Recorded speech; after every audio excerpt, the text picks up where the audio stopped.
আসসালামু আলাইকুম। আউযু বিল্লাহি মিনাশ শাইতানির রাজিম। বিসমিল্লাহির রহমানির রহিম। ইন্নাল হামদুলিল্লাহ।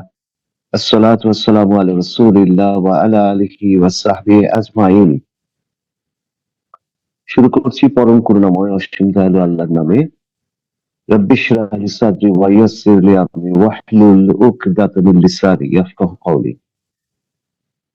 আশা করি আল্লাহ আপনাদের সবাইকে ভালো রেখেছেন। পবিত্র কোরআনে সূরা যারিয়াতের ৫৬ নম্বর আয়াতটা দিয়ে আমরা শুরু করছি।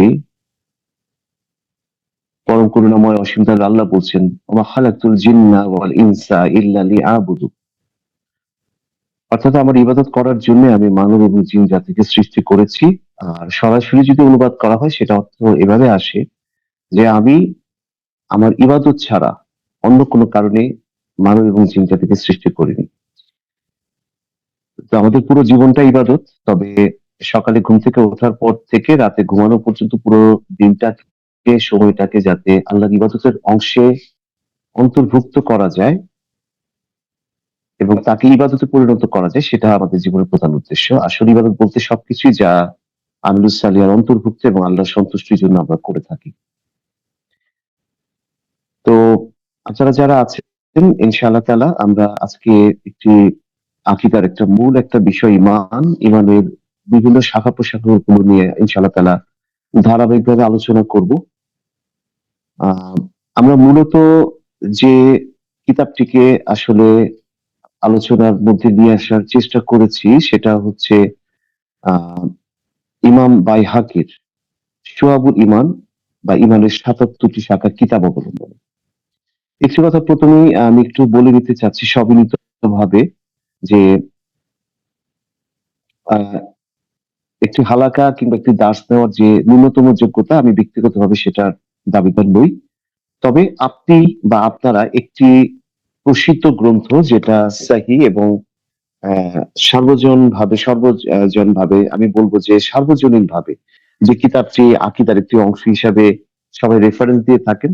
এই বইটি আপনি যেভাবে পড়তেন কষ্ট করে, সেই বইটিকে একটু ছোট পরিসরে পাওয়ার পয়েন্টের মাধ্যমে উপস্থাপন করব এবং এতে করে আশা করি আমরা আমাদের যে জ্ঞানের একটা তৃষ্ণা, একটি বই পড়ে আজকাল আমাদের সময় হয় না, সেটির কিছুটা পরিপূরক হবে।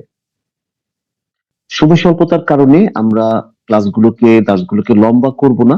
যেহেতু এখানে ইমানের ৭৭ টি বিষয় নিয়ে আলোচিত হয়েছে এবং প্রত্যেকটি কুরআনের একটি রেফারেন্স কিংবা ২ টি রেফারেন্স এবং বিশুদ্ধ কিংবা সহিহ হাদিসের উল্লেখের মাধ্যমে কেবলমাত্র প্রত্যেকটি বিষয়কে এখানে খুবই সংক্ষেপে আলোচনা করা হবে।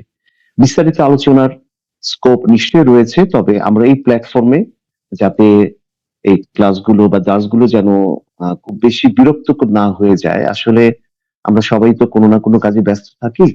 তো মূলত আমি কুরআনের একটি আয়াত এবং কিংবা ২ টি আয়াত কিংবা মূল যে হাদিসগুলো খুব সংক্ষেপে উল্লেখ করব এবং বাকিটা আমরা মাশাআল্লাহ আমরা যারা আছি এখানে আমরা আমাদের জ্ঞান এবং হিকমা দিয়ে সেগুলোকে বোঝার যোগ্যতা আমাদের আছে বা আমরা জেনে নিব যারা জানেন না। ইনশাআল্লাহ। বিসমিল্লাহির রহমানির রহিম শুরু করছি। ঈমানের শাখাগুলোর ব্যাপারে ১ম এ যে ব্যাপারটি আসলে ঈমান তো আমরা সবাই জানি এটি আসলে ৩ টি বিষয়ের সংমিশ্রণ। মৌখিক স্বীকার, অন্তরের বিশ্বাস এবং আমলের মাধ্যমে বাস্তবায়ন। একটির কমতি হলে ঈমানটার পূর্ণাঙ্গতা থাকবে না এবং এটি প্রশ্ন মধ্যে পড়ে যাবে যে ঈমানটি ঠিক আছে কিনা। রাসূল সাল্লাল্লাহু আলাইহি ওয়াসাল্লামের একটি আ হাদিস উল্লেখ করতে চাচ্ছি যেটা আ ৪র্থ খলিফা আলী রাদিয়াল্লাহু তাআলা আনহু পর্যন্ত এটা রিওয়ায়াত এসছে এবং এখানে রাসূল সাল্লাল্লাহু আলাইহি ওয়াসাল্লাম বলেছেন যে, আল ঈমানু কাউলুন বিল লিসান অর্থাৎ জিহ্বা দিয়ে বলাটা ওয়া আমালুন বিল আরকান অর্থাৎ অঙ্গ-প্রত্যঙ্গ দিয়ে সেটাকে বাস্তবায়ন করা এবং সবচেয়ে জরুরি যেটা ইয়াকিনুন বিল কলব অর্থাৎ অন্তর দিয়ে সেটা বিশ্বাস। এই ৩ টির সংমিশ্রণই হচ্ছে ঈমান। এটি আমরা ছোট বড় বিভিন্ন সময় বিভিন্ন জায়গায় আলোচনার মধ্যে শুনেছি বা আমরা ছোটবেলা থেকে এই ৩ টি বিষয়ে জানি। এখন আমরা যে আজকে বিষয়টা নিয়ে কথা বলবো সেটা হচ্ছে ঈমানের শাখা-প্রশাখাগুলো। মূল ঈমানের অংশগুলো কিন্তু আমরা সবাই জানি। ইমানের যে ৭৭টি শাখা প্রশাখা নিয়ে আমরা আলোচনা করব, এটি হাদিসটি রয়েছে সহিহ বুখারী এবং মুসলিম দুটো প্রসিদ্ধ কিতাবেই এই হাদিসটি সংগৃহীত হয়েছে। এখানে রাসূল সাল্লাল্লাহু আলাইহি ওয়াসাল্লাম বলছেন, ইমানের ৭০ এর কিছু বেশি অথবা ৬০ এর কিছু বেশি শাখা প্রশাখা আছে। তার মধ্যে সর্বোত্তম বা উত্তম হচ্ছে লা ইলাহা ইল্লাল্লাহ বলা, যেটা শাহাদার মূল। আর নিম্নতম হচ্ছে রাস্তা থেকে কষ্টদায়ক বস্তু সরিয়ে ফেলা। আর লজ্জা হচ্ছে ইমানের একটি অংশ। আমরা যদি একটু লক্ষ্য করি তাহলে দেখব যে লা ইলাহা ইল্লাল্লাহ হচ্ছে সর্বোচ্চ আমাদের শাহাদাত, যেটা দিয়ে আসলে আমরা সত্যিকার অর্থে মুসলিম বলে নিজেদেরকে পরিচয় দিতে পারি, সেটার মূল বা অন্যান্য ধর্মের সাথে আমাদের মূল যেটা পার্থক্য যে লা ইলাহা লা, আল্লাহ ছাড়া আর কোন ইলাহ নেই। আর দেখেন একই সাথে সবচেয়ে নিম্ন আমাদের কাছে এটা মনেও হতে পারে যেটা ইমানের একটা অংশ কিভাবে হয়, সেটা রাস্তা থেকে কষ্টদায়ক বস্তু সরিয়ে ফেলা। তো এইভাবে শাখা প্রশাখা গুলোকে আমরা লজ্জাকে ইমানের একটি শাখা বলে আমরা এখানে দেখব যে আজকে লজ্জা না থাকার কারণে কিন্তু সমাজে যত রকম অশ্লীল এবং অপ্রত্যাশিত কাজগুলো হচ্ছে, একটু লক্ষ্য করে দেখবো সেখানে কিন্তু লজ্জার কমতি রয়েছে। তো আমরা যদি একটু ভালোভাবে চিন্তা করি হাদিসটি এখানে চমৎকার ভাবে রাসূল সাল্লাল্লাহু আলাইহি ওয়াসাল্লাম উল্লেখ করেছেন ৬০ এর অধিক বা ৭০ এর কিছু বেশি। মূলত কোরআনের উপর ডিপেন্ড করে এবং কোরআনের আয়াতগুলো এবং হাদিসগুলো দেখিয়ে এই ৭৭ টিকে একত্রিত করেছেন ইমাম বাইহাকী, একজন প্রসিদ্ধ হাদিসবিদ, যিনি আ তার প্রায় ১,০০০ এর উপর গ্রন্থের জন্য উনি প্রসিদ্ধ। আ আবার চলে যাচ্ছি ইমানের উপর দৃঢ় থাকা। আচ্ছা, এখন ইমানের উপরে কেন দৃঢ় থাকতে হবে এই প্রসঙ্গে আল্লাহ পবিত্র কোরআনে সূরা আন-নিসার ১৩৭ নম্বর আয়াতে উল্লেখ করেছেন। আল্লাহ বলছেন যে নিঃসন্দেহে যারা একবার ঈমান আনে তারপর অবিশ্বাস পোষণ করে, পুনরায় ঈমান আনে, আবার অবিশ্বাস পোষণ করে এবং অবিশ্বাসকে বাড়িয়ে নেয় আরো। অর্থাৎ আমাদের মধ্যে আছে যে অনেক সময় যাদের মধ্যে আল্লাহ আমাদেরকে রক্ষা করুন যে ঈমানের কম বেশি কিংবা ঈমান তো চলেই যাচ্ছে, অবিশ্বাস আসছে, আবার ঈমান আনছে, আবার আনছে। আল্লাহ বলছেন আল্লাহ তাদেরকে না কখনো ক্ষমা করবেন, না পথ দেখাবেন। অর্থাৎ কেউ যদি এটার মধ্যে মৃত্যুবরণ করে ঈমান নিয়ে, সন্দেহ নিয়ে কিংবা ঈমানের মধ্যে পরিপূর্ণভাবে সে নিজেকে আত্মসমর্পণ করতে ব্যর্থ হয়, তাহলে সেক্ষেত্রে তার ঈমানটা থাকছে না, যাকে আল্লাহ ক্ষমা করবেন না বলে বলেছেন। অবশ্যই তওবার পথ তো সবসময় খোলা রয়েছেই। ঈমানের ১ম যে বিষয়টি নিয়ে আমরা আলোচনা করব, ১ নাম্বার সর্বোত্তম শাখা, সেটা হচ্ছে আল্লাহর উপরে বিশ্বাস। আমরা সূরা বাকারার ২৮৫ নম্বর আয়াতটি প্রত্যেকেই জানি যে আয়াতটি আল্লাহ সুবহানাহু ওয়া তাআলা নিজে নাজিল করেছেন। আমরা জানি যে মিরাজের রাত্রিতে। এটাতে আমরা কিন্তু সবাই জানি আমানু রাসূলু ইউনজিলা ইলাইহি মির রাব্বিহি ওয়াল মুমিনুন।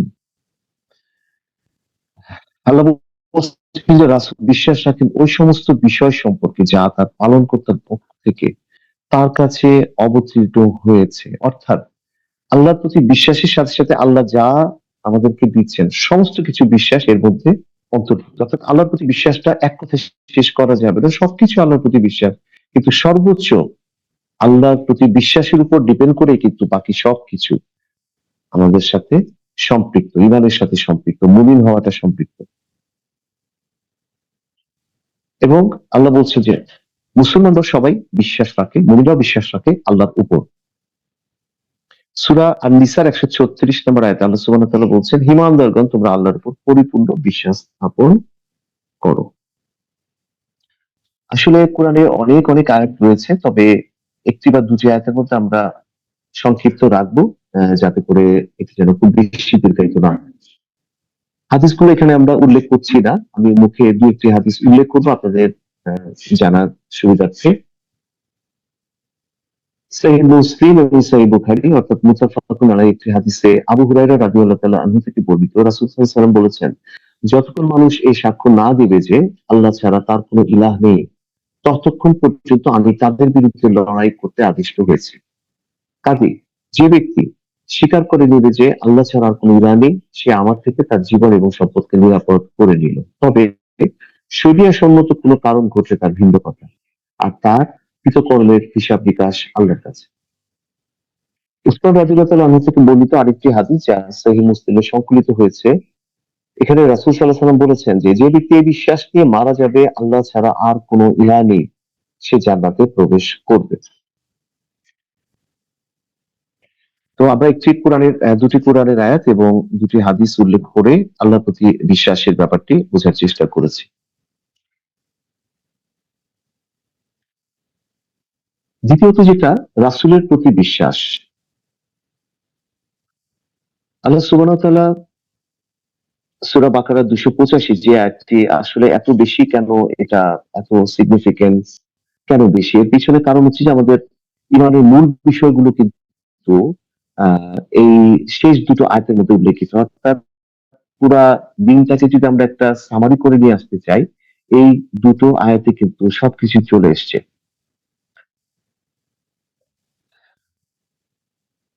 ইয়েলো মার্ক করা থেকে আমি এই পরিষ্কার আছি তার পয়গম্বরদের প্রতি, অর্থাৎ এখানে বিশ্বাসের কথা আল্লাহ বলছেন যে আল্লাহ রাসূলের প্রতি তারা বিশ্বাস করছে, ফেরেশতাদের প্রতি বিশ্বাস করছে, তার গ্রন্থসমূহের প্রতি বিশ্বাস করছে এবং তার পয়গম্বরদের প্রতি। লা ফাররিকু বাইনা আহাদিম মির রাসূলি, তারা বলে আমরা তার পয়গম্বরদের মধ্যে কোনো তারতম্য করি না। অর্থাৎ অনেক খ্রিস্টানই কিন্তু জানে না যে ঈসা আলাইহিস সালামও আমাদের নবী এবং আমরা তাকে সেভাবে শ্রদ্ধা করি যেভাবে রাসূল সাল্লাল্লাহু আলাইহি সাল্লামকে শ্রদ্ধা করেছি। অবশ্যই রাসূল সাল্লাল্লাহু আলাইহি সাল্লাম আমাদের জন্য অনেক বেশি। কিন্তু সকল নবী রাসূলদের মধ্যে আমরা আসলে কোনো তারতম্য করি না। ওই অর্থে যে তারাও আল্লাহর কাছ থেকে পয়গাম নিয়ে পৃথিবীতে এসেছিলেন। এবং তারা বলে সামিয়ানা ওয়া আতানা, অর্থাৎ আমরা শুনেছি এবং কবুল করেছি। এই শুনেছি এবং কবুল করেছি মধ্যে কিন্তু আসলে মূলত ঈমানের মূল নির্যাসটা আ লুকায়িত আছে।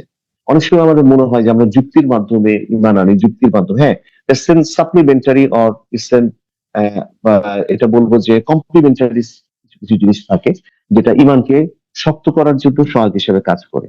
কিন্তু সামিয়া ওয়া আতানার মধ্যে কিন্তু মূল জিনিসটা আছে যে আমরা শুনবো এবং কবুল করব যখন নিশ্চিত হবে এটা আল্লাহর কাছ থেকে এসছে ওয়াহী হিসাবে। রাসূলদের প্রতি বিশ্বাসের ক্ষেত্রে আমি দুটো হাদিস উল্লেখ করব। ওমর ইবনুল খাত্তাব রাদিয়াল্লাহু তাআলা আনহু থেকে বর্ণিত একটি হাদিসে, যেটি আমরা অনেকে হাদিসে জিবরিল নামে জানি। এটি অত্যন্ত বিখ্যাত একটি হাদিস যেখানে ঈমান, ইসলাম, ইহসান এগুলো বিষয়ে রাসূল সাল্লাল্লাহু আলাইহি সাল্লামের কাছে জিবরিল আলাইহিস সালাম নিজে একজন মানুষের রূপ নিয়ে উনি অ্যা পাশে বসে প্রশ্নগুলো করছিলেন এবং রাসূল সাল্লাল্লাহু আলাইহি সাল্লাম উত্তর দিচ্ছিলেন।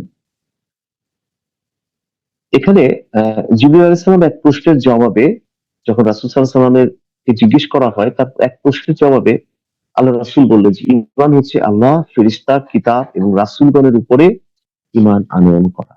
অর্থাৎ আমরা আগে যেটা কভার করেছি আল্লাহর উপর ঈমান এবং রাসূলের উপর ঈমান, এরপরে আসবে ফেরেশতা, কিতাব। সবকিছু কিন্তু এই হাদিস দিয়ে সাপোর্টেড।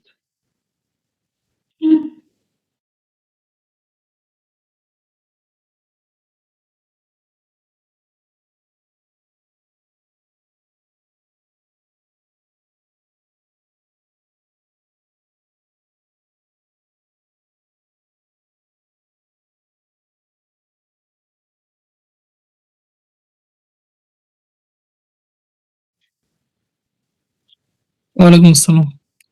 স্যার আপনার স্ক্রিন দেখতে পাচ্ছি। হ্যাঁ, আমাকে আমাকে শোনা যাচ্ছে কি? জি স্যার, শুনতে পাচ্ছি। যে আমি আন্তরিকভাবে দুঃখিত আমার ইন্টারনেটে একটু সমস্যা করাতে। আলোচনা করছিলাম মূলত রাসূলদের উপর বিশ্বাস নিয়ে এবং আমরা একটি হাদিসও শ্রবণ করেছি আলহামদুলিল্লাহ। এরপর ফেরেশতাদের প্রতি বিশ্বাস, আসলে এই ৪ টা পরবর্তীতে যেগুলো আসবে এগুলো সবই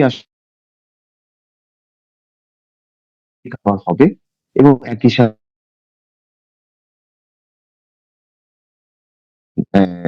যে তাদের প্রতি। আসলে এই প্রত্যেকটি বিষয় নিয়ে বিস্তারিত আলোচনা করার স্কোপ আছে যে বিকৃতির কারণে অনেকেই তারা বিশ্বাস করে নাউজুবিল্লাহ যে হয়তো ফেরেশতারা আল্লাহর পুত্র কিংবা কন্যা বলে অনেকে, এটা একটা অনেক বড় একটা অপবাদ। অ্যা তো আমাদের ফেরেশতাদের বিষয়ে যে বিশ্বাসগুলো আছে তাদের কোন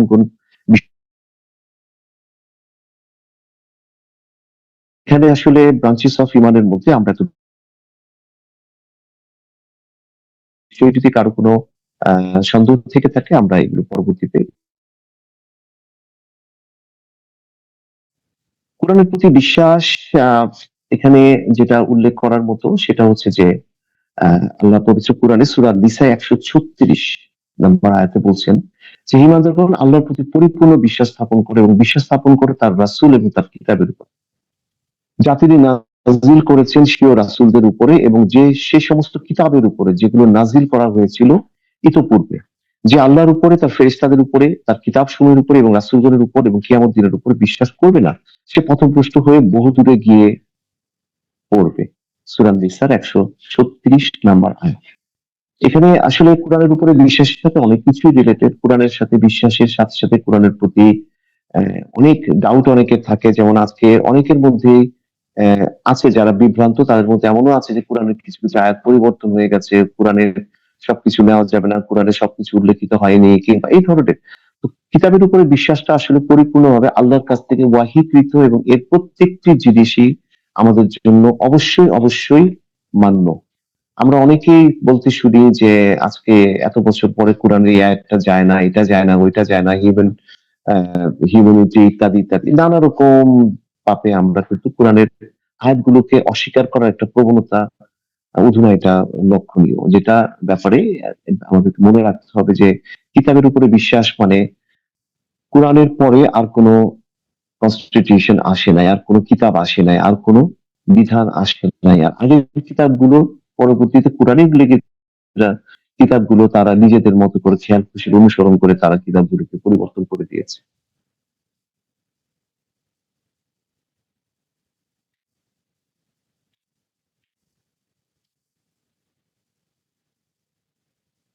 এরপরে ভাগ্যের প্রতি কিংবা তাকদীরের ভালো মন্দ সব আল্লাহর কাছ থেকে আসে এটার উপরে বিশ্বাস। আহ এই বিষয়টি আসলে এত বেশি জরুরি আজকের দিনে যে আমাদের অনেকে কিন্তু আমাদের যাদেরকে আমরা দেখি যে একটা নাস্তিকতার মধ্যে পড়ে যাচ্ছে তাদের একটা মূল কারণ যে তাকদীরের কথা বলা। তো এগুলো থেকে আমাদেরকে দূরে থাকতে হবে। তবে হ্যাঁ, আল্লাহ পবিত্র কোরআনে অন্যান্য জায়গায় বলেছেন যে মানুষের মধ্যে যে বিপর্যয় ছড়িয়ে পড়ছে, আমাদের মধ্যে যে বিপদ আপদ আপতিত হয় এগুলোর মূল এটা আমরা হাতের কামাই, আমরা এগুলোকে কামাই করছি due to our deeds, due to our misguidance বা সেটা অন্য বিষয়। কিন্তু আল্লাহর কাছ থেকে যে তাকদীর গুলো আসে যেটা ভালো কিংবা মন্দ দুটোই কিন্তু আল্লাহর কাছ থেকে। কোনো কিছু আল্লাহর অনুমতি ব্যতি রেখে আল্লাহর জ্ঞানের বাইরে কিন্তু কোনো কিছু হয় না। আল্লাহ কোরআনে অনেক আয়াত আছে তাকদীরের বিষয়ে। আমরা একটি আয়াত উল্লেখ করছি সূরা নিসার ৭৮ নম্বর আয়াতে। হলে তারা বলে যে এটা সাধিত হয়েছে আল্লাহর পক্ষ থেকে। আর যদি তাদের মধ্যে কোনো অকল্যাণ হয় তবে বলে এটা হয়েছে তোমার পক্ষ থেকে। বলে দাও এসবই আল্লাহর। অর্থাৎ ভালো মন্দ এসবই হচ্ছে আল্লাহর পক্ষ। সবর রেখে মেনে নেওয়ার মধ্যে রয়েছে প্রকৃতি ইমানের স্বাদ। একটি হাদিস উল্লেখ করছি।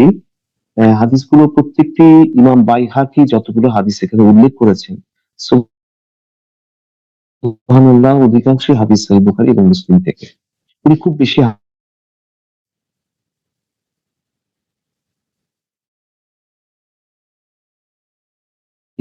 আবু হুরায়রা রাদিয়াল্লাহু তাআলা আনহু এর মধ্যে বিতর্ক হয়েছিল। মুসা আলাইহিস সালাম আমাদেরকে বঞ্চিত করেছেন এবং জান্নাত থেকে বের করে দিয়েছেন। আদম আলাইহিস সালাম বললেন, আপনি তো মুসা, আল্লাহ তাআলা আপনার সাথে কথা বলে আপনাকে সম্মানিত করেছেন। লিখিত কিতাব অর্থাৎ তাওরাত দিয়েছেন। আপনি কি এমন বিষয়ে আমাকে 40 বছর আগে নির্ধারিত করে রেখেছিলেন? আলাইহিস সালামের উপর বিতর্কে বিজয়ী হলেন। অর্থাৎ এখানে একটি হাদিস উল্লেখিত হয়েছে, এটা কোথায় ঘটনাটা হয়েছে এটা বিস্তারিত এখানে আসেনি, হয়তো অন্য কোনো হাদিসে এটা উল্লেখিত আছে, হয়তো আমাদের অন্য কোনো একটা জগতে এই বিষয়টি বিস্তারিত। আদম আলাইহিস সালামকে মুসা আলাইহিস সালাম এমন ভাবে বলছেন তিনি আমাদেরকে জান্নাত থেকে বের করে দিয়েছেন। সেখানে আল্লাহ পবিত্র কোরআনে যেভাবে উল্লেখিত আছে সূরা বাকারার ৩৫, ৩৪, ৩৭ আয়াতগুলোতে আমরা দেখব যে ব্যাকগ্রাউন্ড অফ দ্য অরিজিন, আমাদের legacy, creation of the human being, তার আগে আল্লাহ কি ইচ্ছা ছিল ঠিক করেছি, অর্থাৎ পৃথিবীতে আমাদের পাঠাবেন তার অ্যাম্বাসেডর হিসাবে, তার তাকদীরের বিষয়টির ব্যাপারে আমি একটু সবাইকে সনির্বন্ধ অনুরোধ করব। আহ, শেখ ডক্টর মোহাম্মদ আব্দুল্লাহ জাহাঙ্গীরের একটি বই আছে, কুরআন এবং সুন্নাহর আলোকে আকীদা। কুরআন এবং সুন্নাহর আলোকে আকীদা, এই বইটি যদি আপনারা সরাসরি পড়তে পারেন, আমি বলবো যে আমাদের যারা আমরা দ্বীনের ব্যাপারে অত্যন্ত আগ্রহী, আমরা শিখছি, আমাদের জন্য এই বইটি একটা মাইলস্টোন এবং একটা মাইল ফলক আমি বলবো। কারণ এই বইটিতে আমাদের ঈমান বিষয়ক, আকীদা বিষয়ক যে বিষয়গুলো আমাদের অনেক কনফিউশন থাকে, আমরা অনেকে অবশ্য বলে থাকি যে আকীদা সম্পর্কে কেন জানতে হবে, মূল জিনিসগুলো, মূল টেনেন্স গুলো, ফান্ডামেন্টালস অফ ইসলাম সম্পর্কে কেন জানতে হবে। এই জন্যই জানতে হবে যে আমরা মূল বিষয়গুলো, মূল রুলস গুলো আল্লাহ কিভাবে করেছেন, কোনটার উপর বিশ্বাস করতে হবে, কোনটা বিশ্বাস করা যাবে না, ইমান বিধ্বংসী যে ব্যাপারগুলো আমাদের চেয়ারম্যান হয়তো এটা নিয়ে আলোচনা করেছেন বা করবেন, এই বিষয়গুলো না হিসেবে পড়ে যায়।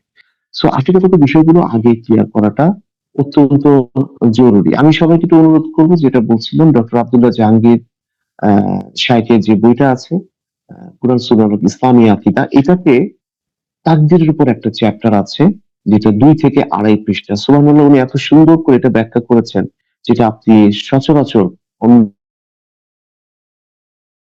যদি হার্ড কপি যদি আপনারা না পান, আমার কাছে সফট কপি আছে, কিংবা আপনারা ইন্টারনেটে এর সফট কপিটা পাবেন, কুরআন সুন্নাহর আলোকে ইসলামী আকীদা।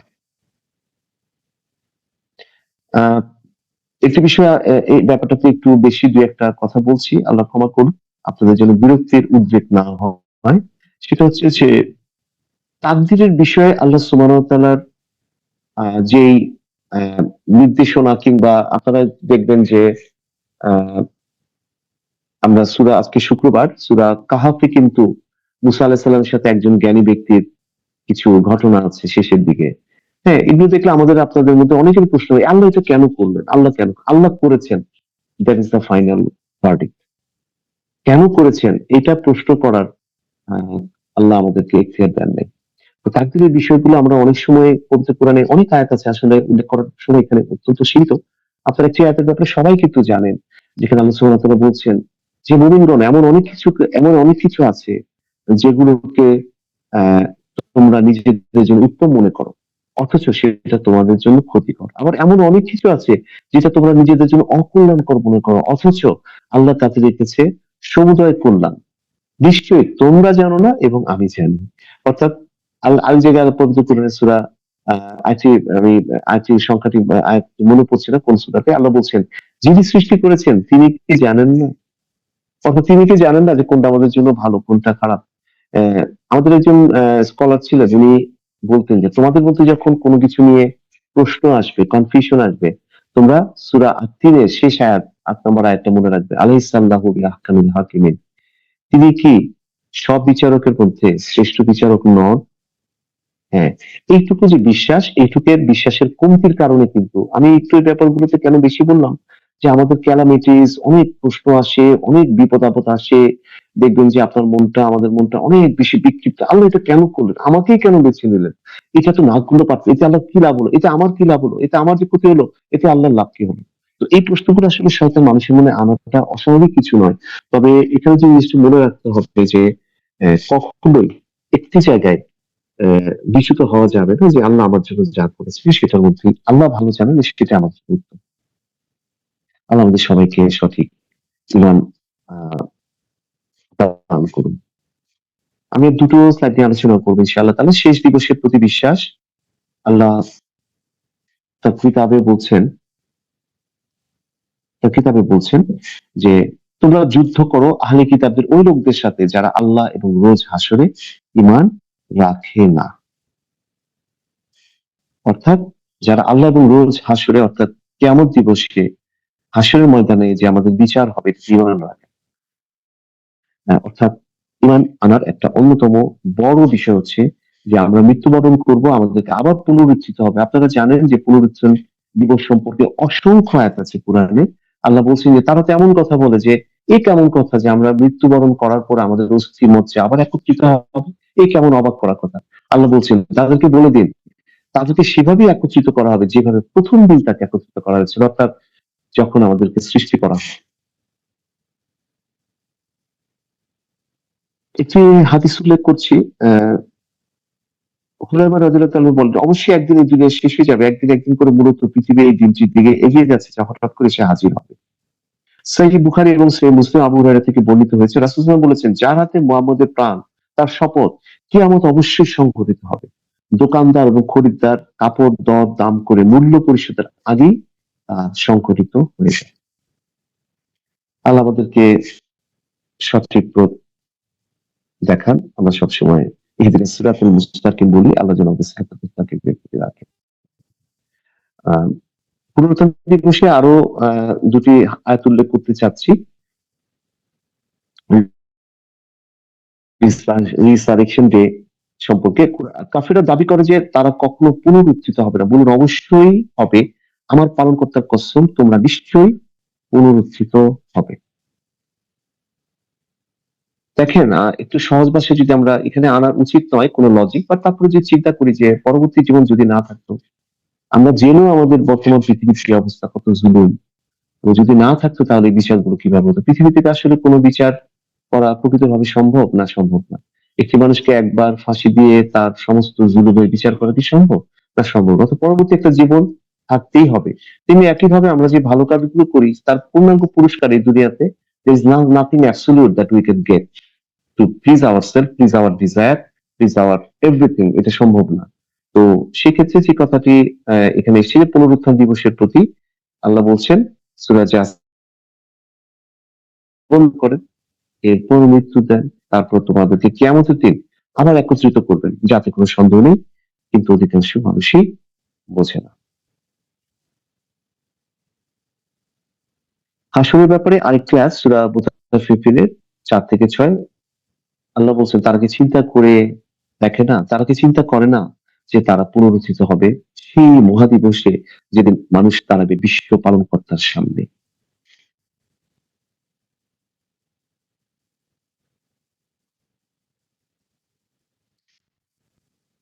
আমরা আজকে ইতিমধ্যে প্রায় 35 মিনিট হয়ে গেছে। আমরা আজকে এখানেই শেষ করব। আমাদের যে সেশন গুলো ইনশাআল্লাহ তাআলা হবে, আমরা চেষ্টা করব সেশন গুলো 30 মিনিটের মধ্যে শেষ করার জন্য, এবং সর্বোচ্চ 5 মিনিট। অনেক সময় আজকে যেমন কানেকশন চলে গিয়েছিল তেমনিভাবে আমরা 30 মিনিটের মধ্যে রাখার চেষ্টা করব। তো আজকে আমাদের দার্সের এইটুকুই ছিল। ইনশাআল্লাহ তাআলা আল্লাহ আমাদের সবাইকে যেন সত্যিকারের একজন মুমিন হওয়ার পূর্ণাঙ্গ আমাদেরকে আল্লাহ যেন সে সামর্থ্য দান করেন। মুসলিম হওয়া মানেই মুমিন নয়। কোরআনুল কারিমে একটি আয়াতে আল্লাহ বলছেন, আমি এটা বলে শেষ করব ইনশাআল্লাহ তাআলা। আল্লাহ বলছেন যে বেদুইনদের ব্যাপারে বলছেন যে তাদেরকে আপনি বলে দিন তারা কেবলমাত্র ইসলাম গ্রহণ করেছে, কিন্তু তারা এখনো তাদের অন্তরে ঈমান প্রবেশ করে নাই। অর্থাৎ পূর্ণাঙ্গভাবে আমাদেরকে ইবাদত করতে সক্ষম নয় যদি না আমরা ঈমানের এই বিষয়গুলো সম্পর্কে একটু জানি, একটু চিন্তা করি, এবং এই বিষয়গুলো আমরা অনুধাবন করে উপলব্ধি করে নিজের জীবনে প্রতিফলন করতে পারি। ইনশাআল্লাহ তাআলা আল্লাহ সবাইকে ভালো রাখুন। আমার পক্ষ থেকে এইটুকুই ছিল। আসসালামু আলাইকুম ওয়া রাহমাতুল্লাহ।